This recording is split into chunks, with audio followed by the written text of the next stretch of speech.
All right, well, this week we are wrapping up our series called A Better Way to Pray. If you're new with us, what we like to do is we take our series and we clump them together with a common theme or in a few different parts. And this week, it's the last part. So if it's your first week, it might kind of feel like you're coming in at the end of the movie here, but hopefully you'll be able to get something out of this.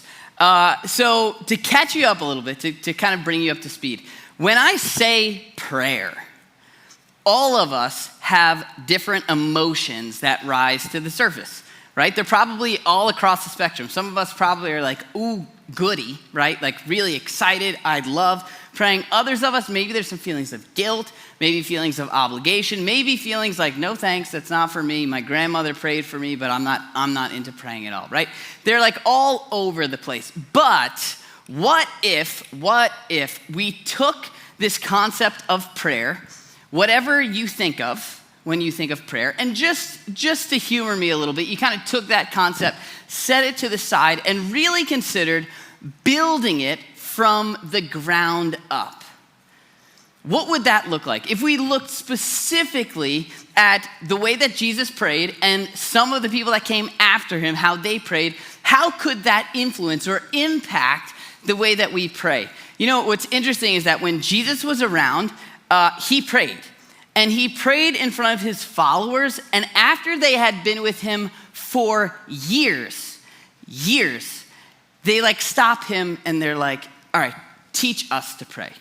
There's this feeling of dissatisfaction with what they knew of prayer. They had grown up praying, but they're like, there's got to be a better way to pray. They wanted to pray like he did. So we talked about the importance of understanding, like having an accurate picture of who's on the other line when you're praying. You know, do you picture like the principal or a judge or a dictator, someone angry, someone who feels like you should be praying more? Or is there an accurate picture of a father who cares about you, right? Like who's on the other line? We said, who are you praying to? Last week, or the week before that actually, we talked about being broken, like coming to God with all your issues, all your brokenness, all your hangups, all your doubts.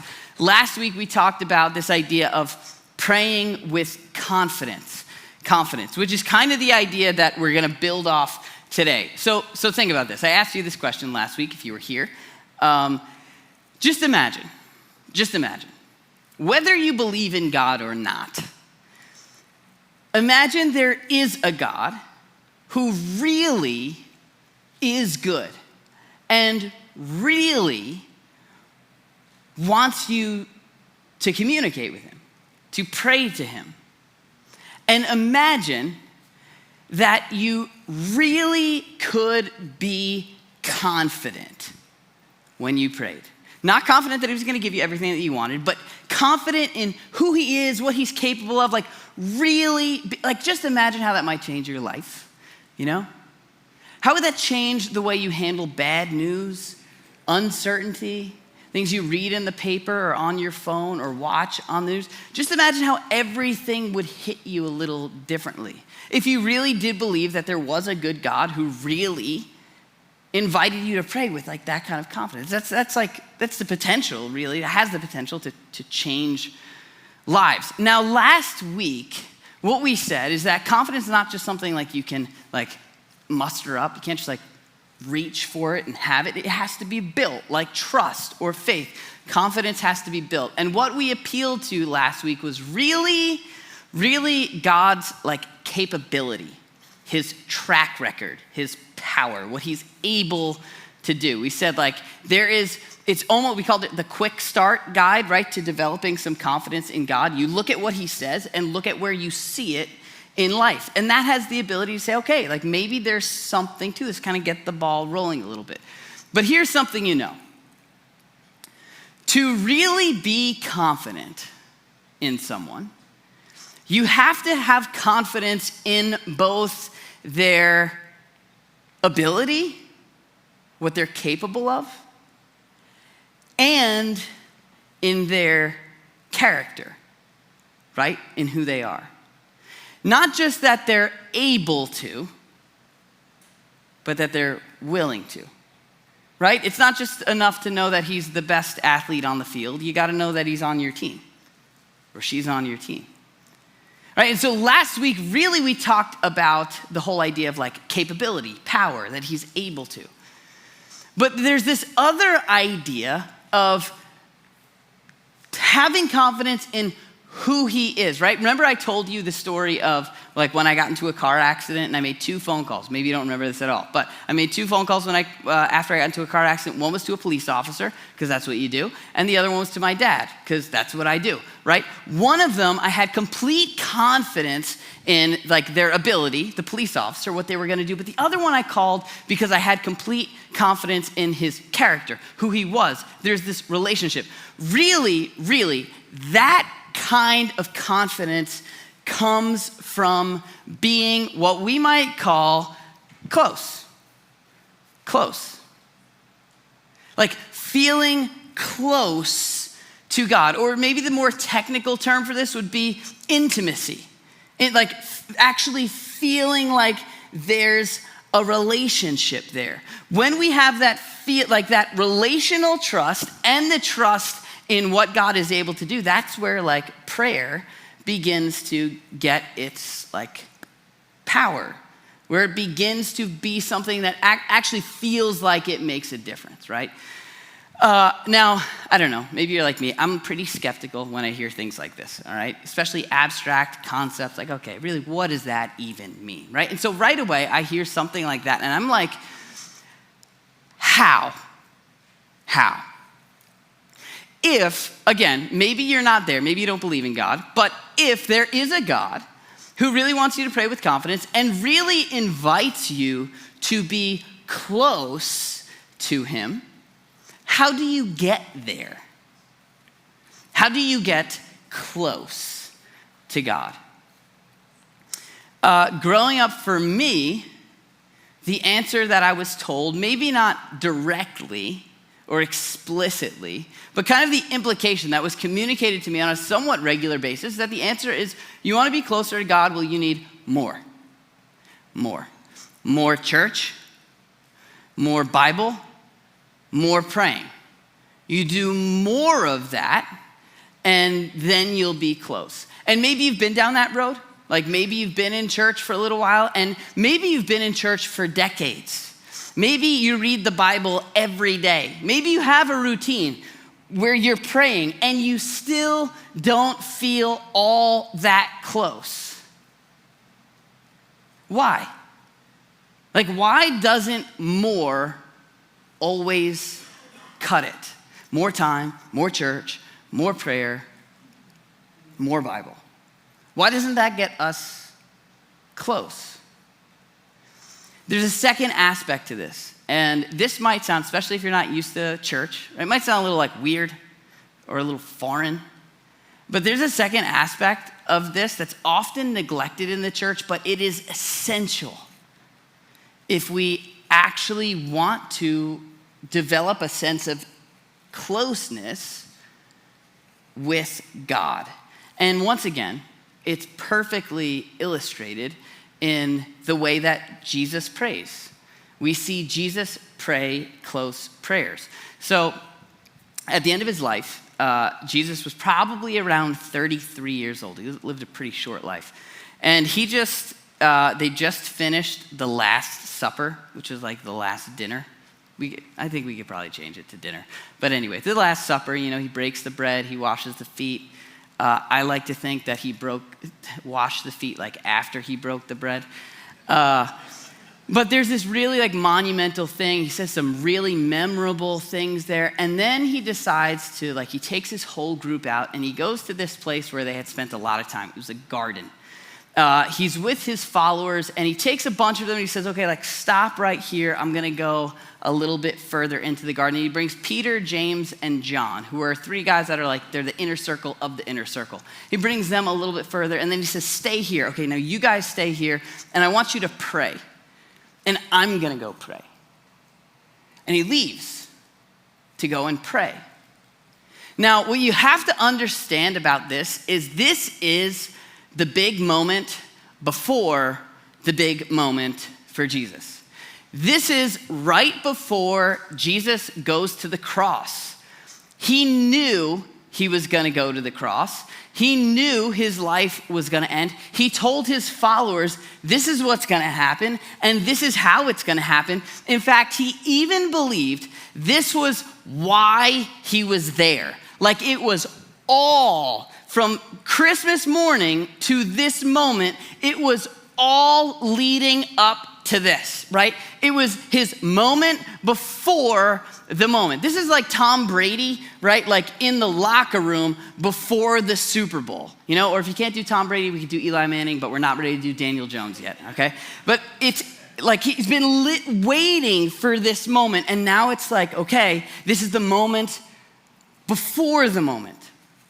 I remember when I got married, it was right before the ceremony, and I was in this back room with my groomsmen, and we're just, putting our flowers on and doing everything you do before you go out to get married. And there was this lady who was helping us, who's kind of like a wedding coordinator. She comes in, she's like, all right, you have like literally 3 minutes. Well, let's get everybody out of the room and let's give Lou some time alone. These are his last few minutes, like single. This is his moment before the moment where everything changes. And so I sit down and I'm ready to get super deep, and emotional. I'm gonna have some profound prayer. Maybe God's gonna tell me something, just ready for a big thing to happen. And everyone leaves, I'm sitting there. All of a sudden, my little brother just comes waltzing in. He was my best man. He's 5 years younger than me. He just comes waltzing in, and I'm sitting there, and he's like, hey, you got a minute? And I was like, you know what's going on, right? And he's like, you got a minute? And I'm like, yeah. And he's like, do you think, before you go out there, do you think, real quick, we could just run to the bathroom, you could do my hair? I really like the way that you do it. I was like, all right. So I did, and I went through my ceremony. I had the hair wax on my hands. It was great, but I'll never forget it. It was not the way I expected the moment before the moment to go, but it was the moment for the moment, right? Okay, so really get this. This is Jesus' moment before the biggest, or maybe second biggest event of his entire life. I don't know, if I'm writing this story, there's some pretty amazing things that are about to happen. Maybe Jesus is going to say some really profound stuff. But he prays. And here's what he prays. He says, Abba, Father. That's a term that little kids used to address their father. It was a really informal term. It's communicating a sense of closeness. He says, everything is possible for you. All right, so far, that's what you might expect. He says, take this cup from me, yet not what I will, but what you will. Now, whenever we read the Bible or any other ancient text for that matter, it's important to recognize that sometimes when you're translating, the words can be a little bit clunky, and you can kind of lose some of the impact of what's going on. This, for us, we don't really say that. I don't ask people to take a cup from me. But what he's talking about is intense suffering that's about to happen. And he's saying, God, you can do anything. Take this away from me. And now, if you know the story, this probably doesn't hit you with the magnitude it would have hit the people who are reading this for the first time and understanding this is what Jesus prayed right before he died. It's, in essence, it's all leading up to this moment, and Jesus is saying, get me out of here. I don't want this to happen, but if this is what you want, then I'll do it. He's got cold feet. He's trying to abandon the operation. You could argue this is the lowest we see Jesus. This is the most human form of Jesus that we see throughout the whole Jesus story. He's like, what he's about to go through is gonna be really hard. But even Jesus himself, we would think, okay, all right, well, if there's anyone who's gonna be able to go into this with a good attitude, it would be Jesus. But he is just brutally honest, Like, I don't want to do this.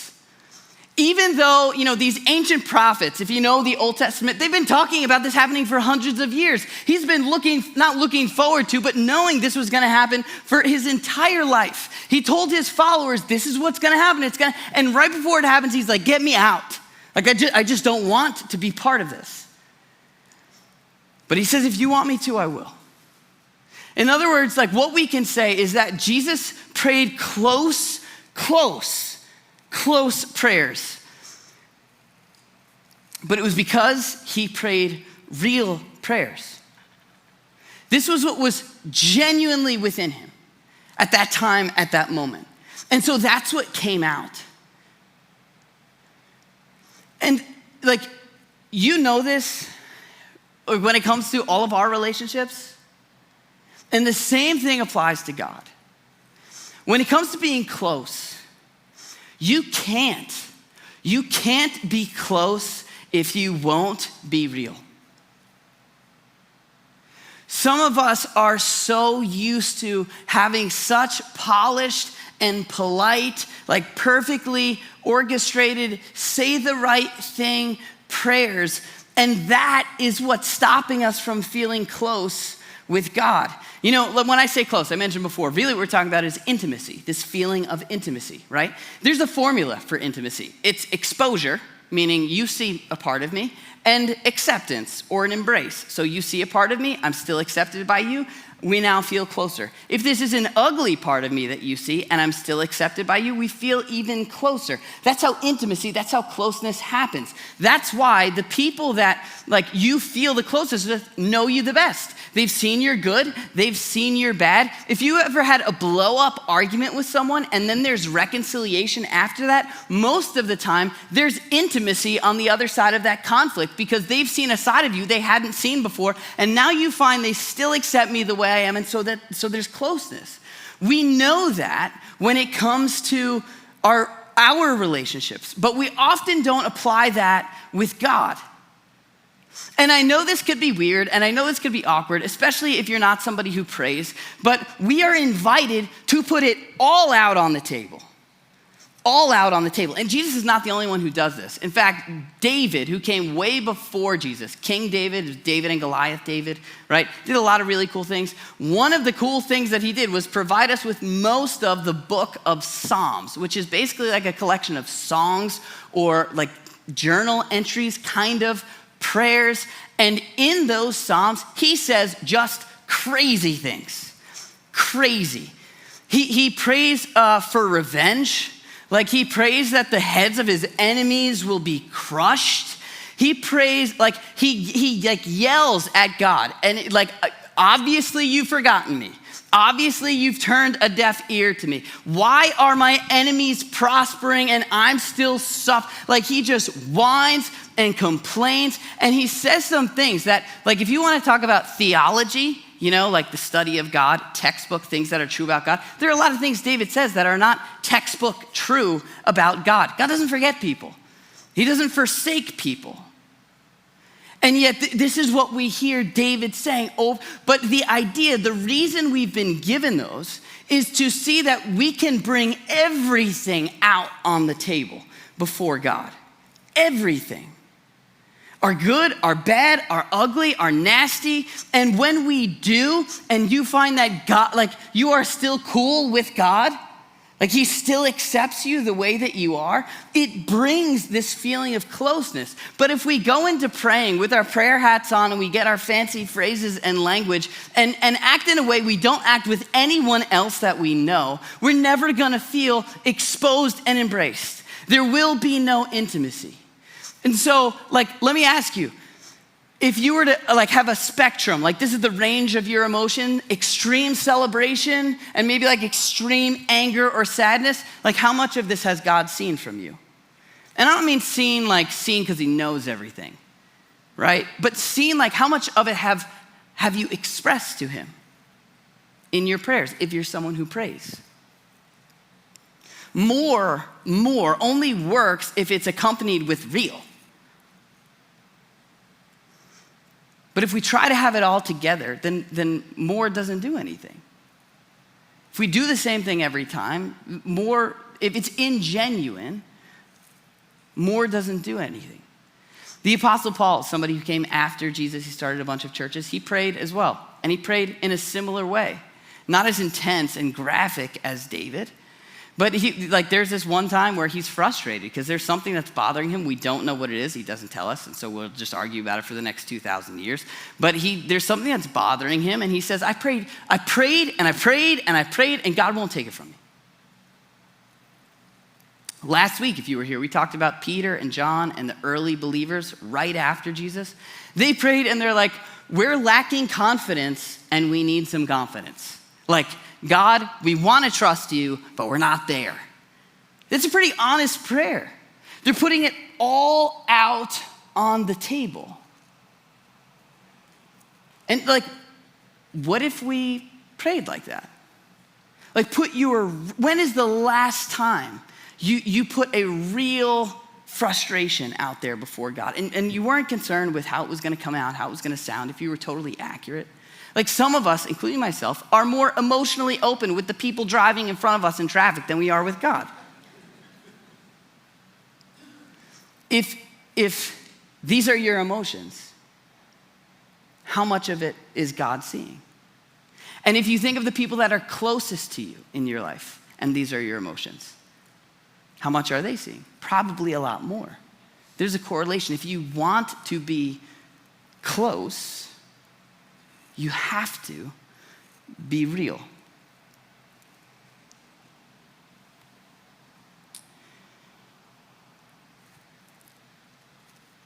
So for me, some questions that have kind of helped me think through this. Okay, how real am I? For real.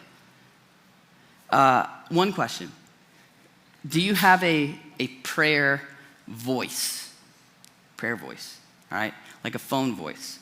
So I'll tell you what I mean. When I was growing up in my house, before cell phones, before caller ID, there could be a war going on in the house. People throwing things, screaming, the veins popping out of the forehead, sweating. It's just fire and fury and anger. But all of a sudden the phone rings and it's hello, right? Remember that? You got the phone, because there's someone on the phone, so you just switch gears. That's what happens often in our prayers. Right? We'll be talking to people that we actually trust, that we actually feel close with, and be okay, I think I'm gonna pray about it tonight. I'm gonna go to my spot, I'm gonna get in my position, and I'm gonna and then I'll pray. And it's not bad. It's not bad. But it's not often, it's not real. Do you have a prayer voice? Are you comfortable? Are you comfortable praying at your worst? Praying in a bad mood? Praying after a failure? Praying when you don't want to? Or do you feel like you got to get it all together before you can pray? Are there phrases that you say? Is there a language that you use in prayer? Again, it's not wrong, it's not bad. But if there's a whole slew of words you only use when you're praying, it could be an indication that maybe your prayers are lacking a little bit of authenticity. And we're invited to be real, to be honest, to put it all out on the table. We could be real with God about how we feel toward Him, and also about how we feel with other people. Right? I know, because I've spoken to some of you, I know that some of you in here, in this room, are angry with God. Have you told Him? You're disappointed. Have you told Him? You're tired of waiting for Him to come through while everybody else gets what they were waiting for. Have you told Him? You feel like maybe your situation is not as important as everybody else's. Have you told Him? You can bring your issues, and He invites you to do that. It's interesting, those examples I brought up before, like David, Jesus, Paul, the results of all of those prayers were different. Jesus said, all right, I don't want to, but I will, and He does. David, when David prays, often his prayers start out super angry, and by the end of it, he kind of talks himself out of what he says. And a lot of times the change is not out there, the change is within him. Like Paul, God didn't take away the thing that he asked him to take away. And he said, but you know what? Like, I have learned to rely on God through this. In my weakness, he is strong. And Peter and John in the early church, they pray for confidence, they get it. They ask and they receive. Like the differences are, like the answers are all different. The results are all different. But in every one of those cases, you cannot deny that those people have a close relationship with God. Like the result of all of them may be tangibly different, but they all end in closeness. What if you tried this? And again, I know this might be weird. It feels a little uncomfortable, especially if you haven't done it before. But if you know how to argue, you know how to pray. If you know how to complain, you know how to pray. Really, what if you told God how annoying your wife has been this week instead of your buddy? Or your husband, how disconnected he's been? Or fill in the blank. What if that was your first stop? You might see that something begins to change in you when we learn and have the freedom, feel the freedom to talk to God like that. It has a way of changing things. So a couple years ago, actually I think it was about a year ago at this point, Mike Liebler, Mike and Emily, they started the local church over in Farmingville. They're great. Mike came here, he talked about the Good Samaritan, he talked about being a good neighbor. And this was before they started the church. He came up here, he did a fantastic job. And afterward, I came up, I was like, oh, thanks, Mike, and I was like, how about for community church? What does it look like for community church to be a good neighbor to this new church in Farmingville, local church, that's starting in just a few months? I was like, maybe you should go there and help out. Maybe you should go there and make that your church. Maybe you should financially support them. What can you do for a local church? And everyone's like, okay, great, amen, have a good weekend. They left. What was interesting is that people listened. And people from our team started going to local church and helping them out and supporting them. And at first it was like really exciting. But eventually something about it didn't sit right with me. Like for some reason, I felt myself struggling to celebrate the good that was happening over there. It was like puzzling for me. I'm looking at our team, I'm like, well, maybe we don't have enough volunteers. Maybe we've given, too much, and so this is hurting us. And I'm trying to rationalize what's going on in my brain. And so finally, I decided to just pray about it and go tell God, because this guy was starting to get on my nerves. And so I did. And I don't do this all the time, but in this situation, I went and prayed. And I just told God what was on my mind and why I felt the way I did. I just took it all and put it all out on the table. For some reason, I'm struggling to celebrate what's going on here. This guy, I feel like he's taking too much for it. Like, what's going?